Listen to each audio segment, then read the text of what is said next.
I think I know what I'm doing. All right. Okay. Hello, moms. This is Cynthia with Moms Winning, and welcome to the Sunday Sip. I am here with two fabulous moms who I'm really excited for you all to meet. Here at Moms Winning, we're all about all moms winning, and simply put, that means thriving in life and in motherhood. So the two friends that I have today are doing such a phenomenal job at life and at motherhood. I am really eager to hear from them on their best practices, their tips and tools, and hopefully you'll be inspired and get some gems of knowledge that you can use and apply to your life.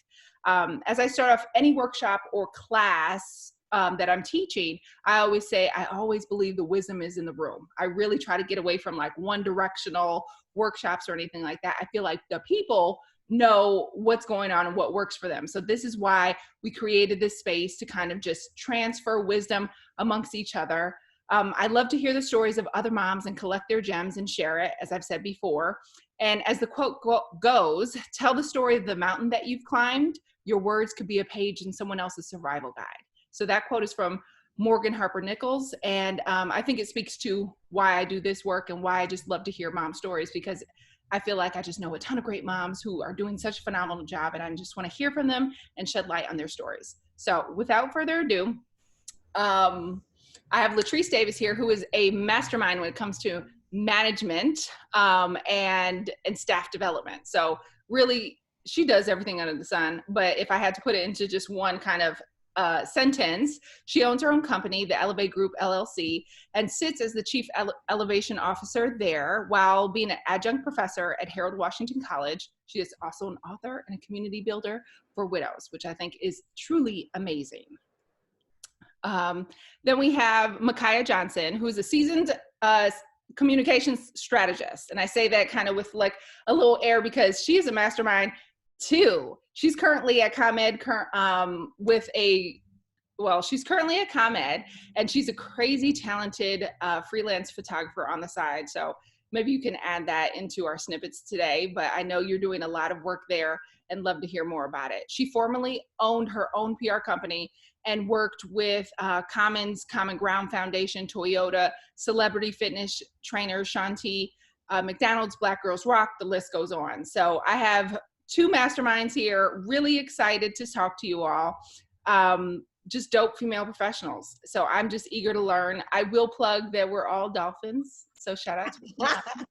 Yeah. And before we get into the nitty gritty, I actually do have something funny to bring up if I could find it.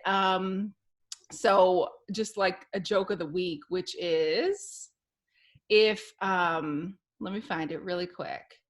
Okay. Why did the baby strawberry cry? These are mom jokes, by the way. Why did the baby? Oh, I got to know this one. I have to admit, I've never heard this. I don't know. Yeah, I'm like, I don't know. Oh, because his mom was in a jam. Yes. Oh, yes. Okay. All right. So let me get to the question. So the first and foremost is, tell me about you. Everyone has their own kind of journey into motherhood. We're talking to single moms today, whether you're co-parenting or not. And then we're also talking with moms who have single children. Now I have two, so I can't speak to that much, but I want to highlight this particular position that you all have, being a single parent living by yourself with your one child. That sets up a certain kind of energy, responsibility, and I want to shed light to that because I think oftentimes people think like, oh, it's easier, it's not, it's harder. So I want the story to be told. Tell me a little bit about your motherhood journey and how you got here. Go for it, Latrice. Okay. So, hey, everyone. Cynthia, thank you for that wonderful introduction. Thank you for having us. It's exciting to just sit here and look at you and Micaiah, and knowing Micaiah and I graduated from Whitney Young together, and just how things come full circle. So motherhood, I have an 8-year-old daughter, Simone, who is in 3rd grade, attends a Chicago public school. And motherhood, I always knew that I wanted to be a mom. And when I was younger, y'all, I wanted 4 kids. What? You had plans. I wanted 4. I love that. I thought in my mind I would be married by the time I was 30. And I was like, yep, I'm going to be married at 30 and we are going to have our 4 kids and it's going to be great. Well, at 30, I was still single, right? Not married, no prospects. And then actually shortly after I turned 30 is when I met my late husband. And we met each other right after my 30th birthday. And we were just, we kind of went full steam ahead when we met in terms of that. We got married about 3.5 years later. And Simone was a honeymoon baby. So nice. Yes. And so literally before our first wedding anniversary, here she was coming in March of 2012. We got married in June 2011. And so here she was coming in March 2012. So we started, our family, and it was great. It was exciting. We both were on this journey together. Paul had been married before and had an older daughter. And so it was like this really cool nuance of like me having a stepdaughter, but she didn't live in Chicago with us. She was away. So it was hard to build that relationship. But, I always made sure that Simone knew that she had a big sister. That was important to me, that she knows that she has a big sister. And life changed. Life took a turn in 2014. April 16th, 2014 was the last day that I woke up with my husband. That morning we woke up. Simone was on spring break. We had great conversation. We were just talking about life. Everything was good. And before midnight would hit, I discovered my husband was not breathing. And so my life, when people talk about life changing in an instant and in a moment, my life literally flashed before my eyes and changed in a moment. And so on April 16th was the first, was the last night, the last day. There's so many different things that come up for me when I think about April 16th, 2014, because it's like I woke up excited, happy, wonderful. And actually when I laid down to bed, my husband was still breathing and we said, I love you. And before midnight would strike, he wasn't breathing. So I instantly became what I term a widow mom. And just did not even, I couldn't even fathom that, right? My daughter was 2, she had just turned 2. And I just couldn't even fathom what that was or what that looked like. And I am so grateful that I have amazing friends and an amazing support system, because I'll tell y'all, bar none, they are what has gotten me through these past 6 years.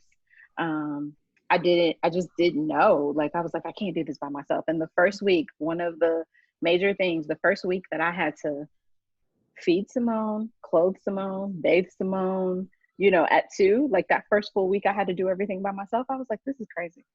Because I had Paul, right? He did bedtime and bath time and all of those things. So I was just like, this is bananas. I don't even know how I'm going to make it through this. And mind you, by that time I wasn't back at work yet, because I was just still grieving and, trying to figure out what life was going to look like. But here I am 6 years later.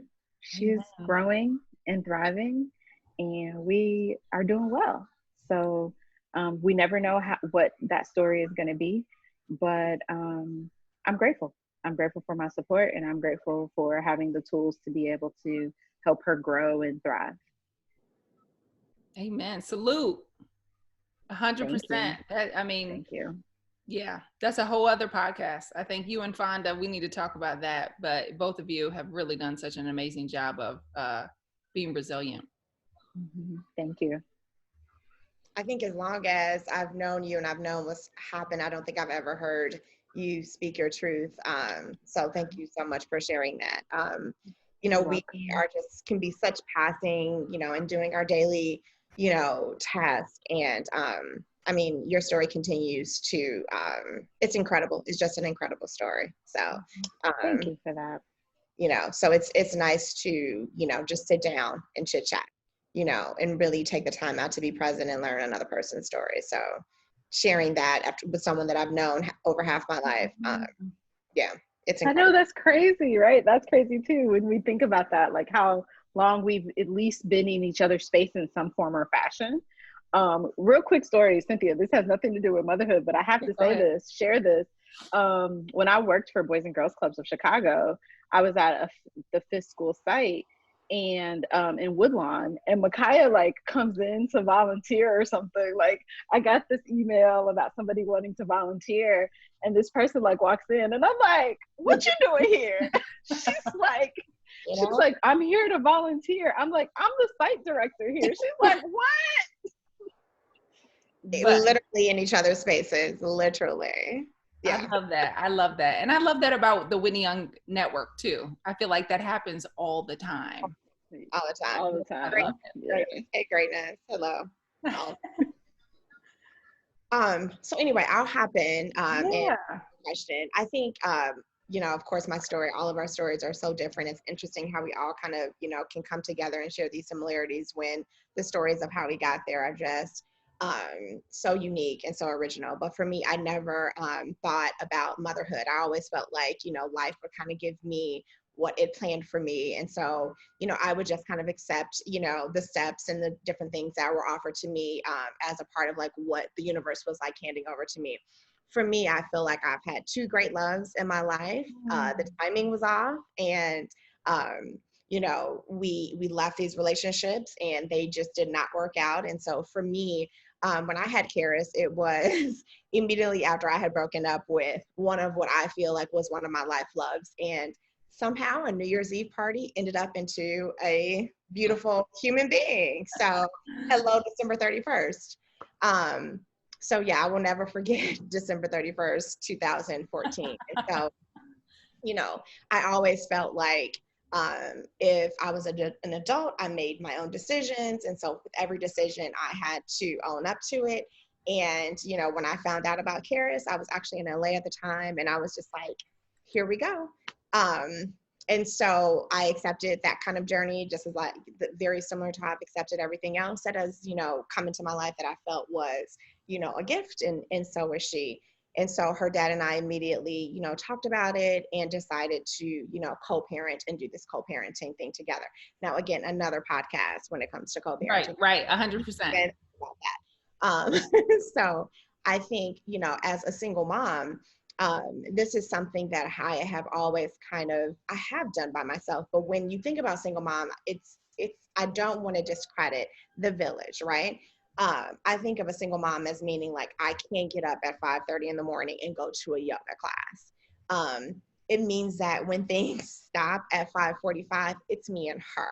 There's not this, you know, I can't do anything between 5:30 until, you know, she goes to school or goes to childcare the next day. That's really what a single mom means to me. It doesn't, you know, discount, you know, her grandparents and her dad and her dad's village and my own village. It just simply means I got to sit down.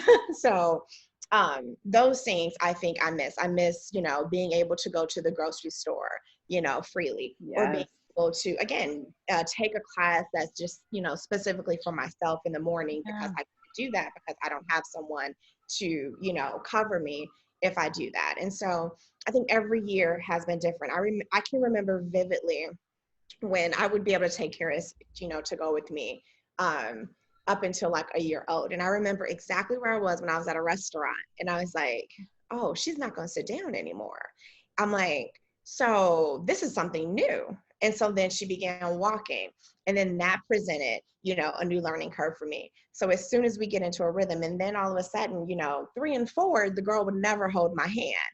And then like now at 5, she refuses to walk anywhere without holding my hand, and she has to snuggle with me every single night. So it's just like, it literally changes every year, you know, where she was in her bed from, you know, 0 to like 4. And now it's like, I can't get that girl to sleep by herself. And so I always go, well, what do you do when you go to your dad's house? And she was like, I sleep by myself. And I'm like, and then she's like, because you're not there to snuggle with me. And I'm like, you know, I'm just going to soak it all up, you know. So I think exactly what it is when you're a single mom, and especially a single mom of just one, you know, it's you and her, and you are her, you know, you're her lifeline, you're her friend, you are her, you know, connection to the world, you're her conduit, you know. So it's that role of understanding like what it means to be like that single mom. And I think even more so, and you guys can kind of understand this, of raising a daughter right now. Yeah. And so it's also, you know, making sure that you're this role model And it means like getting up in the morning and like taking a shower. So she knows like you just can't walk around the house without, being clean in the morning. Where if I didn't have Karis, I would definitely not be showering before 8 o'clock in the morning during a global pandemic. And I'm like, I shower like more now that she's like got all eyes on me than I ever have in my entire like 43 years. So it's interesting. It's definitely an interesting situation. And I think, she gives me as much as I give her. And so it's an interesting dynamic. And I'm so grateful for the child that I've been given and just the village and the lessons learned with like being a single mom of one for sure. I can like speak just, oh my goodness, I'm sitting here like echoing all of that and like giving you high fives and everything. Likes on yes, all that. Exactly, all the hearts and everything. Hearts. Because, and here's the thing, Micaiah, Simone is 8. It continues. The evolution is like always happening, right? And so the same thing. And I often wonder if Simone is like such a snuggle bug because her dad's not here anymore, right? Or like if it's that feeling of abandonment or what it is, because I'm an only child. So I'm an only child who's raising an only child, which, sometimes happens, sometimes doesn't. But I'm like, I don't think I was like this at 8. Like, right. You were like, I was straight. Absolutely. And I think that's a good point, is that I had my brother who was only 13 and a half months older than me. And I was not a snuggler. I was like, hey, I always tell my mother, like, everyone else in the house had all the emotions. Like, there wasn't room for me to be like a snuggler and somebody emotional. But in Karis's world, it's room for everything. Like, right. This is my world. Like, right. you got to get with me. And whereas, not being, an only child is not something that I understand. Like, she doesn't understand like embarrassment by a sibling. She doesn't, get beat up. Right. There's none of that going on. She's just like, it's my world and you're in it. So that's interesting. What do you think are as you like reflect and see other people with their kids and from your own experience, what do you think are like some of the common misconceptions you guys get about your situation or raising your single child? Yeah, I would say for me specifically is that raising Karis, ultimately making decisions on my own, so to speak, is very empowering. It's definitely like consulting her dad, letting him know certain things. But I would say early on, probably like 0 through 1 or 2, there's a lot of decisions that have to be made, with your partner. Pediatricians, hospitals where you're going to give birth, childcare, vaccinations. There's all these things that you have to discuss with your partner. And I think, by co-parenting and not being in a relationship, allowed me to make decisions on my own. That's right. And that, not bragging, but factually. It was definitely different in terms of being empowered to make decisions for Karis, for sure. And I think the misconception is that, you're missing a partner and therefore, you're alone, you're isolated. Isolation comes for sure, but not in the decision-making process, I would say. It was pretty empowering. It's so interesting you say that because I feel opposite. Like, I was, but I think it's because I started off different too, right? Yeah. So I started off in a marriage where we're both making decisions. So by the time when it came time for me to have to make decisions for Simone on my own, I was pissed. I was pissed. Right. I was frustrated. I was angry. I was like, I'm not supposed to be doing this by myself. Right. Like all of the things. And I remember when it came time for kindergarten, and Paul and I were both public school advocates. I'm born and raised Chicago, went to public school my whole life. And I was just like, no, my daughter's going to public school. Like, right. Like, that's just, it is what it is. That's what's going to happen. But y'all, I sat in my car and cried. I cried when I had to make that decision. It was just like, I was like, no, I can't do this on my own. So So it's just interesting that you said right? that. Like it's perspective. It's, you know, what happened to you versus what happened to another person. It's just different. Yeah, 100%. I get that a lot from other moms. So it's funny because the community that I live in now, it's heavy. Everybody has a partner, right? So I'm one of, you can like pick out, you can see them, the single moms who are doing this on their own. And then at church, when I was running moms groups there, I was often the only single mom. And I was just like, okay, God, what you trying to do? What are you trying to tell me? I know I'm alone. I already feel that. I don't need to feel it more. But but I would always hear like, oh, well, it must be so easy, right? Because you don't have to consult with somebody else. You don't have to like go back and forth and all this other stuff. I mean, and true as far as like efficiency, sure. I get, yeah, well, I can make quick decisions and we're done and over with. I don't know what it feels like to go back and forth on what on the doctor or the dentist or, braces or whatever. But it gets to the point where you're just like, okay, you know what? I would like, to bounce this off of somebody though, right? Yes. And I think that's such a good point that you say that, is because, in all these decisions that you make, I think that brings up another point of like, then who becomes your circle of like resources and education. Correct. And then like that may look very different 5 years ago than it looks right now, because you were like, maybe they weren't like the person I should have, whatever. So you have to kind of like then build a network of like, well, what doctor do you use? So you do, I think, there is a certain level of empowerment, but there's definitely a certain level of, having to be resourceful and build your own resources and network to find that out, probably similar to what, Latrice had to discover. So yeah. I think the other flip side of that, and I know you have a bunch of questions, but I'm interested to hear Micaiah's standpoint on this and yours, Cynthia, in terms of how you all feel. I felt a stigma, right? Like I remember like when I took my wedding ring off, I like asked myself, am I ready to take this wedding ring off? Because then that definitely signifies that to most people that it's just me, right? And I kept it on for a long time because I was just like, I don't want people walking around thinking I'm like a single mom, that I'm another statistic, that whatever. And it's just like, well, who cares? Like I had to get to a place for myself to be like, they don't know my story. And even if they can create whatever, narrative they want to, but this is my story and I have to just be okay owning that. So I'm curious as to your thoughts on that. Girl, the blinders, right? Like, I walked up with it for 5 years, or even from when my belly started popping, right? So, yeah, like, it's just like, I'm like a brick. Like, you can't touch me. There's nothing you can say that, can hurt me. And even furthermore, you're not even allowed over here. Like whatever, you and and all that, you better just stay away. Like, I'm not the one. But Latrice, you've known me for a while as well. And, that's pretty much been, who I've been. Is like, unless your energy is good, you better stay away. And I can see you coming. I can see you coming. So don't think you're going to see me before I see you.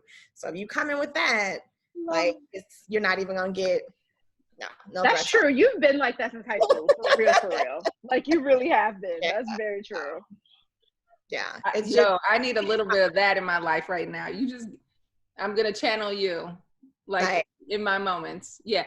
100% with the stigma piece. I felt like even in New York, a lot of people would come to me like on the street. There's so much to say here, so I'll keep it brief, but people would just come to me on the street and say, hey, I see you every day doing this. Every day with this double stroller. Every day with your groceries tied up to this like, what can I do to help? Do you need some money? Do you need some, like, so there's definitely like a good stigma. And then there's this other stigma, as I've, over the last couple of years, have started to like put myself out there as dating or whatever.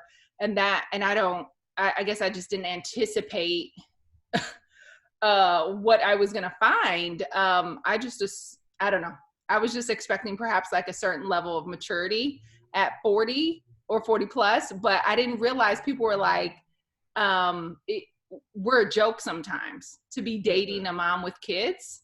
Like comedians have joked about this, and I just like wasn't even aware that that's like funny, because I'm an Aquarius. I'm all in my feelings, but I'm all like super serious. But I'm just like, yo, doesn't it look like we need some help? Not some like to be laughed at. Like, we're not a joke. Yeah. So there's this huge stigma that I see, but that's more so, I guess, as it relates to people who are dating. But yeah, I think there is.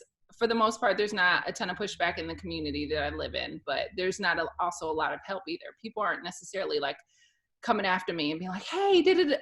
And especially if you make a certain threshold, so you're not like super poverty where you're going to get help, but you're also not super rich where you can actually like support everything. So I've been in those single mom spaces where I'm just like, hey, can I just like get a discount because I'm a single parent? Like that's the hardship. Like, there's no like check this box. So it's either super poverty or like you're good. And so I've had to have those conversations, and they've been frustrating. I mean, and most of the time I got help, but I was just like, why gotta like say all that? I would do play dates with like my married friends, and we would split pizza, and I would be like the person that purchased the pizza. And then like days later, I'm like, so they still didn't run that 25. And I'm like, I got one bank account. 100%. This is not the dual income, right? Run it. Yeah, they missed it. They just assumed. Run me my Zelle. Give me my $25. We're like, send request. I'm not charity, so why are you? Like, why am I paying for your pizza? 100%. Okay. So right now, COVID is happening. E-learning is happening. I'm like counting down the days. There's 180 days in a school year, and I literally count. I'm like, here's where we're at. We're at 32 guys. So, and all the data shows that working moms in particular are hit hardest. Okay. Like we're not okay. Our mental health is certainly under pressure right now. What are your current pains and, dare I say, gains from this time period in your position as a mom? So I have to start and say, when March 16th came and they were like, yeah, kids aren't going back, I knew then there was no more school for the rest of the Bye. Right. I was just like, okay, we're definitely going through June. You all, that time period was so difficult for me. Like I took a selfie of myself. I took a picture. I remember one day I was so tired and so worn down. I have natural dark circles under my eyes anyway, but this particular day it looked like I hadn't slept in 2 weeks, right? And I just took a selfie of myself because I was like, this is how tired and exhausted I look. Like I look unhealthy right now. And it was because the teacher's like, give them this work, give them that work, do this, do that. Simone's asking me to help her. And I was like, I can't go on like this. When am I supposed to get any work done? Like, I have no idea when that's going to happen. What I will say with the shift of the new school year is, for Simone particularly, and I know this is not every parent's story, her teachers are great. They keep them engaged. She literally is on a school schedule from 8:15 to 3:15. The only like challenge is sometimes I have meetings during her lunchtime. So, and I have to kind of just navigate that to make sure that she's good. But other than that, I actually am like, yes, okay, I can do this. This is a little bit better. It's still not perfect, but it's definitely better than the initial part. So really, I mean, I'm just keeping a positive attitude about that and making sure that like she's engaged with her classmates and her students and taking time for us in what I think that looks like. And so we did get out of Chicago for a little bit so that we can just see something different, do something different. And so that's been helpful for me. I would say for myself, I think it's probably a little bit different than Latrice because Karis was in private school and she was younger. And so she was only in half day at the time. And so for me, I think it was just shocking. I don't think I think I wasn't even at a point where I was thinking about her development, or I was just in shock. I think, those first couple weeks were just like, the exact date, we were all probably under that same timing. So March 16th, I think I don't know if I'm a slow processor. So I was like, is this really happening?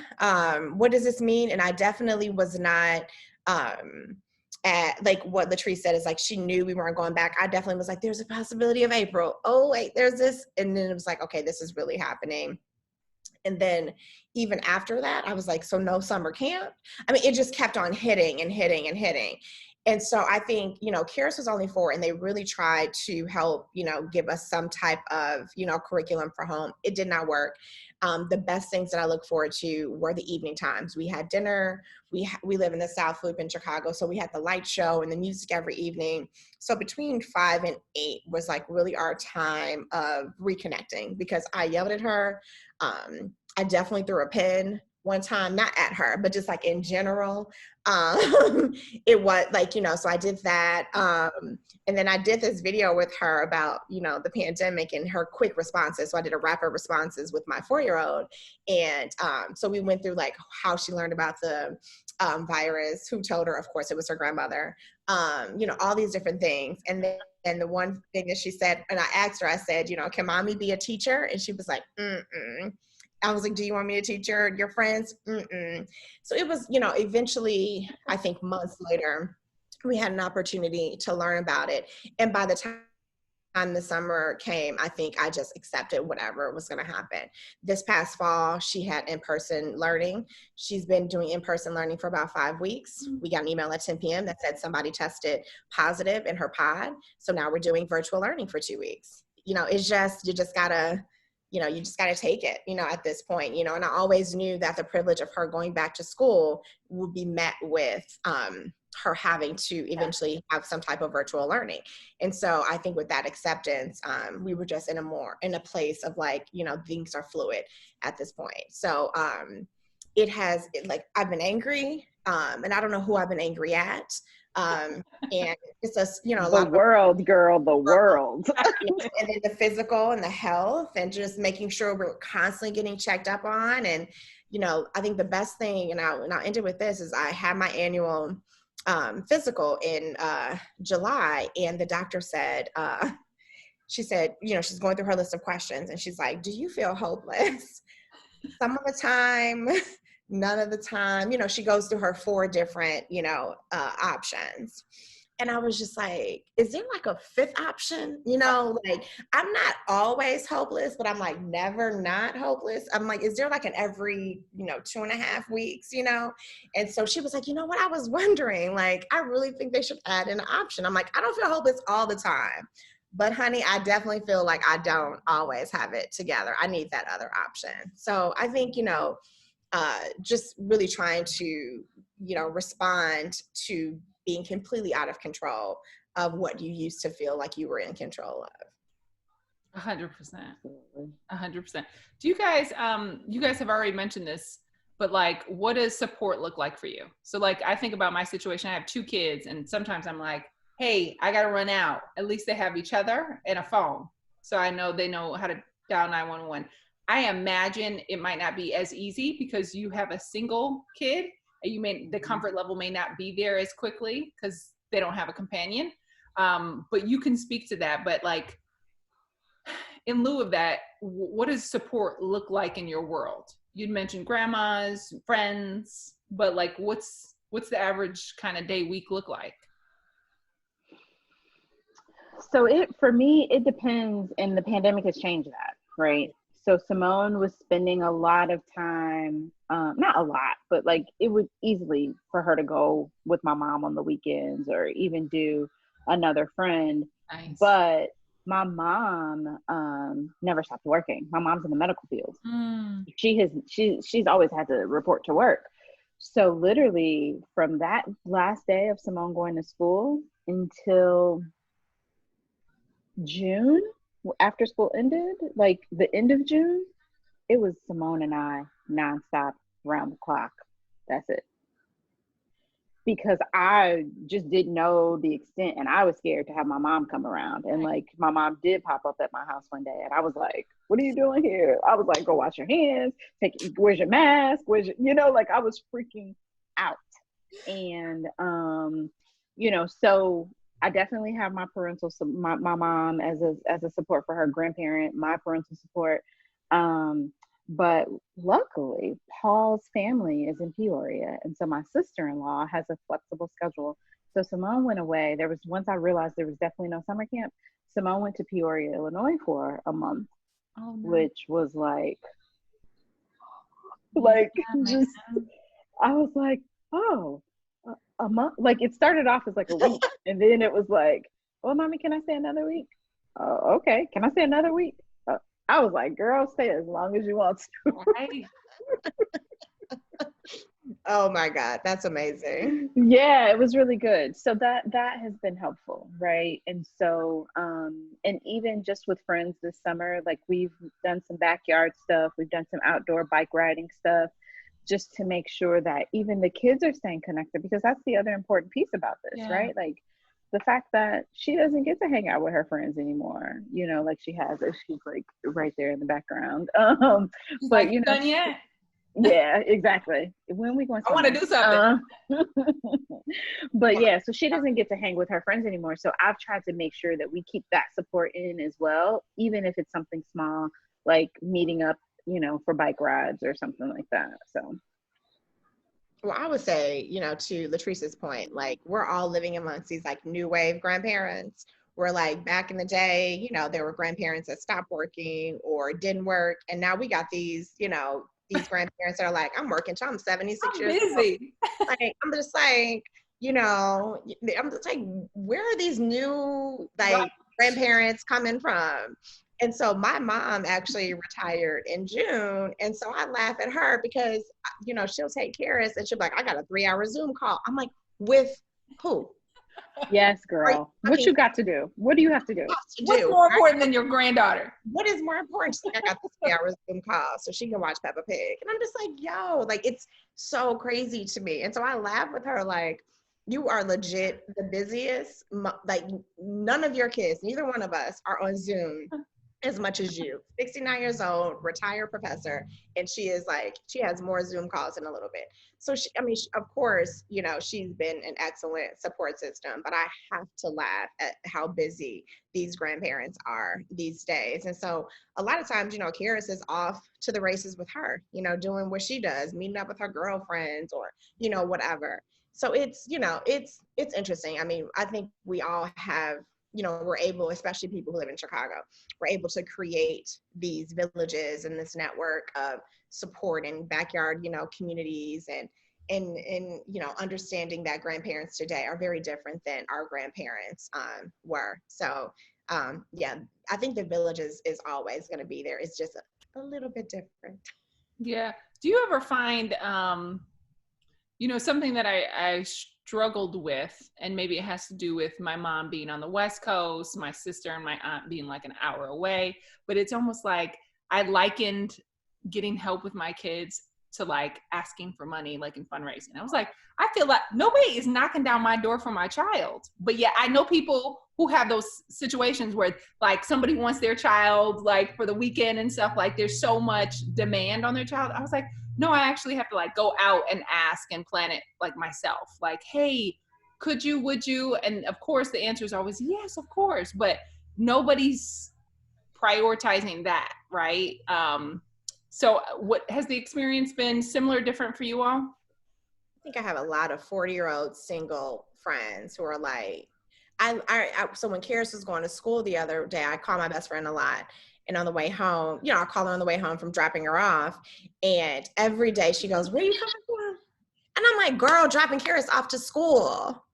And this is my best friend since when I was 13. Like, this isn't like, my adult best friend, who I met and she's like my colleague. No, she's like, what are you doing outside? And I'm like, girl, You remember? I'm a mom. I have a whole kid. So I 100% like knocking down my door, please. Like, she don't even remember I have a kid. Like, how's she gonna ask me to watch the kid that she doesn't even remember I have? That is hilarious. That is too funny. I think it's a mix for me though. I think it's a little bit, I do have some friends that are like, hey, I'm taking the girls to do this. Does Simone want to join? And then I have some that, I have some friends and family that don't even think about it. They just like, go ahead. And I think here's the caveat. And one of my friends did tell me this from social media. And I know, Micaiah, you kind of dialed back a little bit from social media. But when people said that I guess I make it look easy. Like, I guess I make it look like I don't need the help.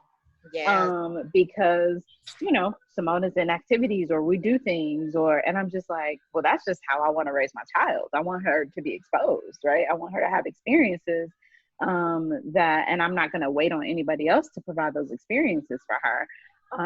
But that's part of the thing is that people feel like maybe I don't need the help. So you have to be vocal and ask for it, right? Because people are like, oh, they good, they kicking it. And it's like, hell no, y'all don't know what goes on in those early morning hours. Like Micaiah said, those early morning hours where I can't go to Core Power and take my high power fusion yoga class like I want to, right? Like, I can't do that. Or the grocery store, where I have been like, okay, listen, we live in a 3-unit building. And I'm like, look, I'm about to run to the store. I'm going to be gone for 15, 20 minutes. If anything happens, go knock on Miss Gilda's door, but it's like, I had to get to a place where I had to be comfortable with that. But I'm just like, look, we got to figure different things out. So.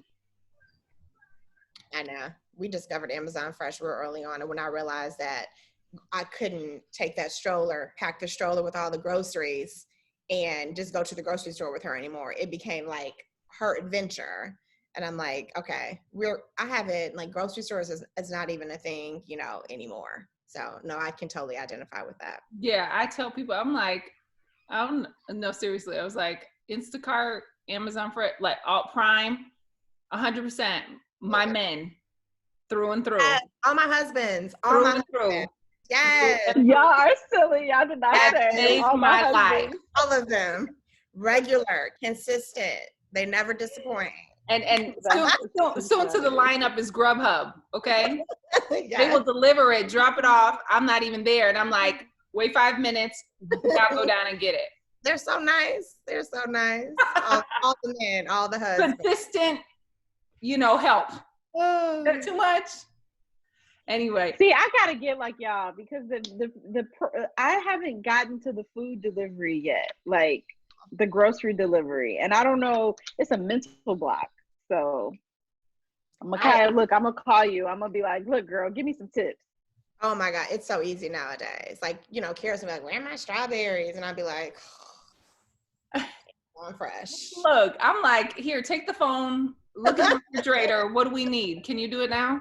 Absolutely. Look, I just don't have the energy or the time. Like, it's almost like, here's the reservoir. And as soon as it gets down to a certain point, I'm just like, oh shit. Yeah. Okay. Are there groceries? Like, so I have to figure out a way to make it happen because I won't go out. Like, my body will physically like shut down. It's over. Yeah, it's done. Okay, so last question is kind of like, what tips and advice would you give to somebody in your situation? Like, gems, anything?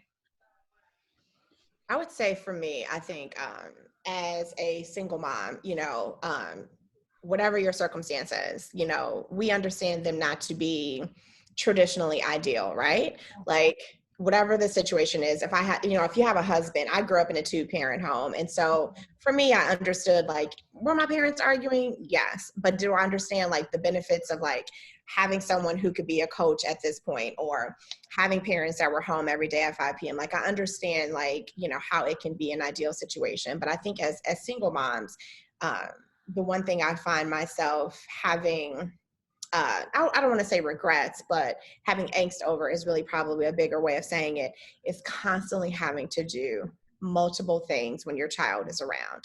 So you know, I can't, if I'm cooking, I'm also thinking about like, what does tomorrow look like? And then she's trying to play. And so what, you know, it's just a lot different when you have your hands in so many things, when you're trying to prepare everything for your child. And I sit down with her sometimes and I say, look, it's just me and you. And, you know, would I want to just sit here and play with your dollhouse? Absolutely. You know, do you have friends in other households that, you know, have a parent that can play with you while the other parent cooks dinner? Yes. But honey, this isn't us. This is just me and you. So I need these minutes to do this so that I can be present with you to do that. And so I think for any tip I would say is just try and find time to be present with your kid when you know, when you can, because we have so much multitasking that, you know, we have to do. But those moments that you remember, whether it's being present, whether it's journaling about your experience, you know, whether it's reading to them. And I know, Latrice, you and your daughter read a significant amount together as well. I know that just being present in those moments, because as single moms, you know, they already grow up so fast. So as a single mom, I feel like they're probably growing up twice as fast with us because we're not necessarily able to see as many of those moments. So I would just say, whenever you can, have a conversation with your child and then figure out some time to be present where you can.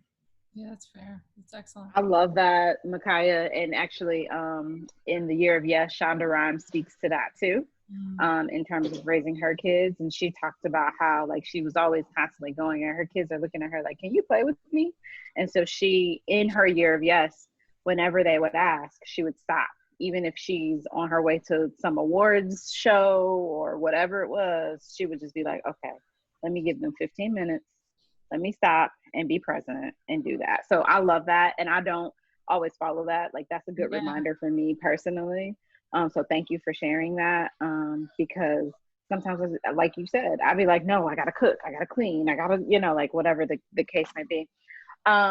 For me, you know, I want to really speak to widow moms who, I unfortunately met a lot of widows who lost their husbands before their children were even born. You know, who were pregnant and lost husbands. And, you know, you know, anytime I think about that, that even just hurts my heart and just does something else to me because I'm like, man, at least I'm gonna have Paul for 2 years, right? But there are women out here who didn't. So like to the widow moms, it's just like, remember that you can't and you shouldn't try to do everything, right? And that's for all of us. So I think a lot of the lessons, and even I just got a lesson, like, girl, release the grocery shopping. It ain't that serious. Who cares? Like, you know, like seriously, like release the things, like figure out what you can let go of so that you can free up your space and free up your heart and free up your mind to be able to do things, right?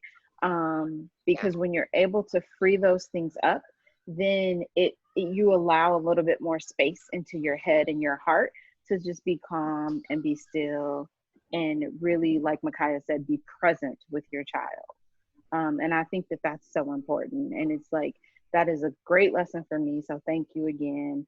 But yeah, just release some of those things. You can't do everything and it's okay. You don't need to do everything. You need to focus on what you're good at, right? Or what you can do in the immediate time. And then know that there is another time or there's another resource for you to be able to get whatever else you need.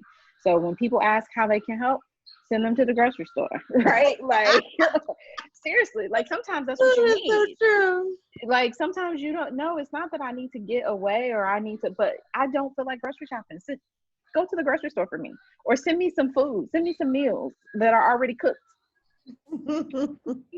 Yes, absolutely. Thank you. I was like all in, Latrice, like you were talking to me. I was like, Yes. I was like, I need that word right now. I think the release part is so important. Like what you said, like I'm about to release this grocery shopping. Like that's so important.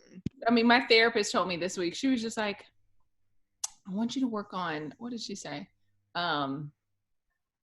It was around the fact of like being so hard on myself. She was just like cutting yourself some slack, like a lot more than you are. You know what I mean? I was like, give yourself grace. That's what I tell people all the time.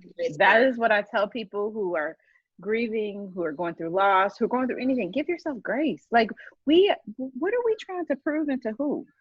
Like, Yeah. what are we out here doing? Like, what does that mean and look like? Give yourself grace, ladies. Like, it's okay. Nothing is perfect, and it don't have to be. Like, these kids are gonna be okay. We are all smart, intelligent, like powerful women. Our kids are gonna be great. They're gonna be, better than we can imagine. So we have to ease up a little bit. You know, one of the best things I've ever heard about parenting is you are only their parents. That's so good. Yeah. Don't take yourself so seriously. You're only their parents.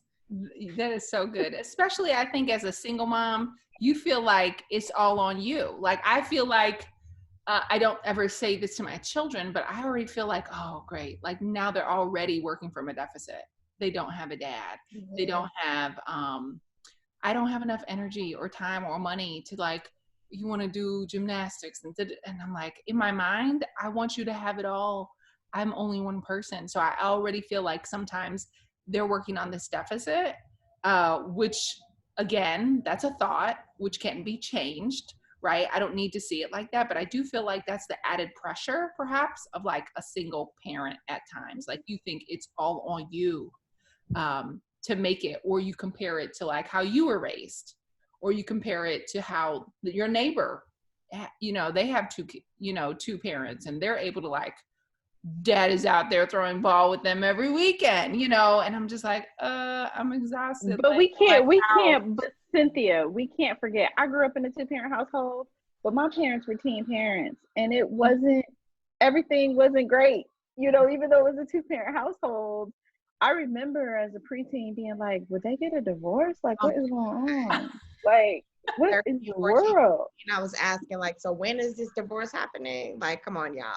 You were like, so we're not going to keep on running into the same wall. So let's reroute. Seriously. So, sometimes we think that because that's what society has told us, right? Like, and it is. It's much more difficult to do as a single person. But the reality of it is that 2-parent household is not all that it's cracked up to be all the time. So, right. I remember saying to myself,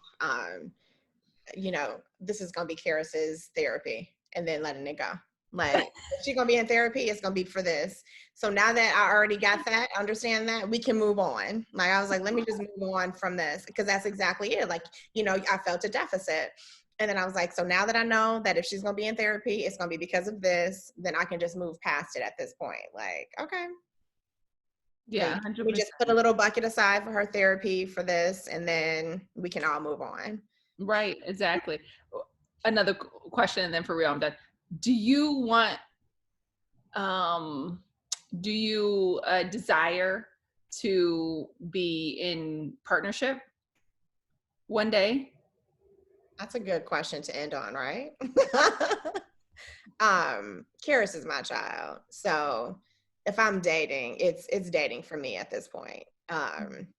It's if I date, it's so she can see me happy, or she can see, not happy because I'm not happy, but she can see, a partner doting on me and knowing how I'm supposed to be treated, which I don't think that she gets to witness enough. Like, we have a great village, and we have great people around us, right, and people that dote on us in that way.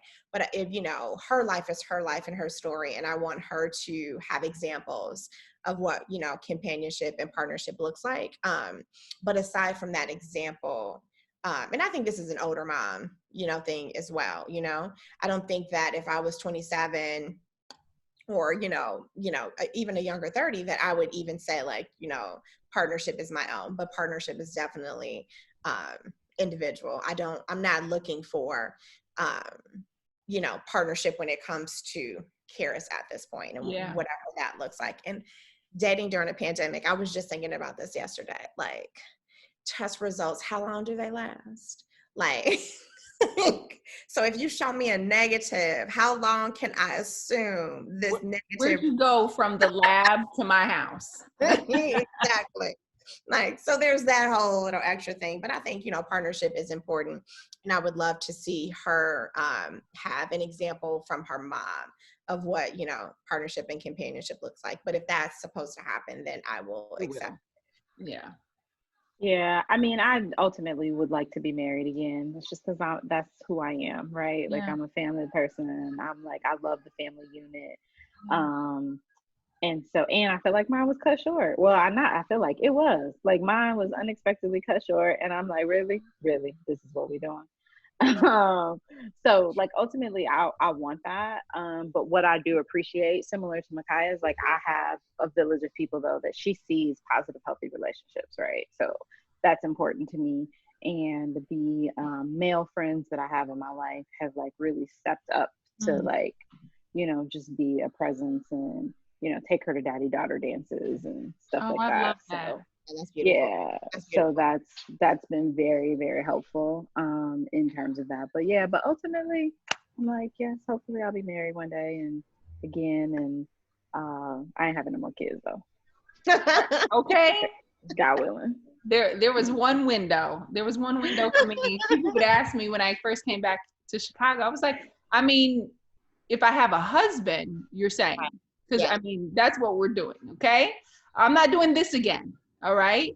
So yes, I'd possibly entertain if my dope ass husband wants to have a child.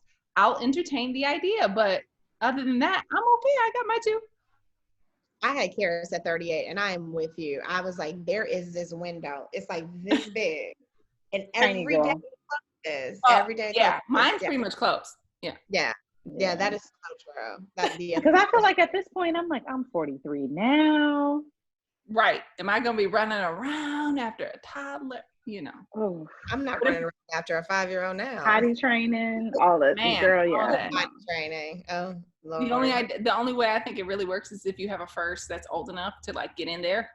Yes. Or if we're cougars, we get a younger man who's going to be doing all the running. Go run. Go run. Go 10 years, my junior. Go ahead. if we're cougars. When you sip your rosé, like, you so strong, baby. I'm so happy to have you in my life. This was great, y'all. Oh, this was so much fun. It was fun. Thank you. So this was great.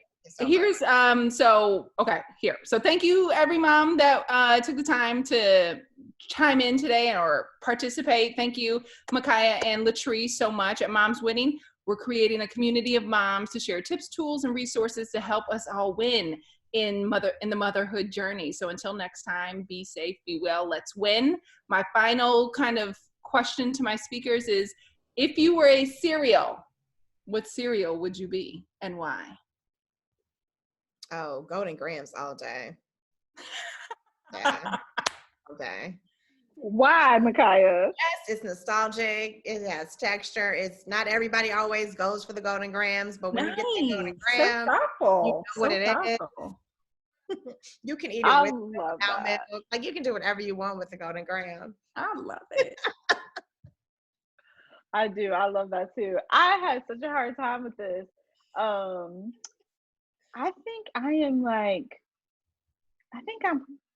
don't know. The first thing I thought about was like Captain Crunch, right? Like, yeah, because it's the sweet, crunchy, like, and that's kind of how I feel. Like, I think have a really like sweet personality, but I'm kind of feisty. So, Captain Crunch, depending upon when you bite it, it might tear you up on the inside a little bit. Yep. I love it. You got this. And so that's kind of who I am. It's just like, yeah, I'm sweet, but I could be a little feisty, and you might be like, oh, I didn't know she had it in her. So. Right. I love it. Yeah. Well, thank you so much. I'm gonna stop recording, but wave to everybody. Say bye. Thank you, Cynthia. Thank you, everybody.